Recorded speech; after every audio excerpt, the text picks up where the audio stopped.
հենց Թրամփի ուղին է, որ բացառում է այդ արտատարածքային միջանցք հասկացությունը շատ պարզ պատճառով, որովհետև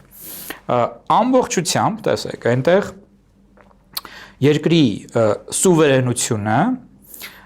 դրվել է որպես սկզբունք, նշվել է, որ երկրի օրենքներն են գործելու այդ միջանցքի վրա եւ որևէ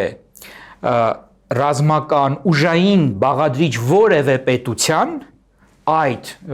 ճանապարհի վրա չի լինելու, մինչդեռ նոյեմբերի 9-ի հայտարարությամբ Ռուսաստանի սահմանապահ զորքերը, հա, իրենց ՖՍԲ-ին պատկանող այդ զորքերը պետք է որոշակի դերակատարություն ունենային, ըստ այդ պայմանագրի իրենք պետք է ռուսերեն այսպես է գրված կոնտրոլ նад տրանսպորտным сообщением։ Սա նույնպես իդեպ արտատարածքային տար ինքնին չէր պարունակում, բայց փաստ է, որ փաստորեն այլ երկրի ուժային կառույցները, հա, կառույցներից մեկը որոշակի դերակատարություն պետք է ունենար, իդեպ իրենք այնպես էին մեկնաբանում, որ ստացվում էր արտատարածքային նաև, հա,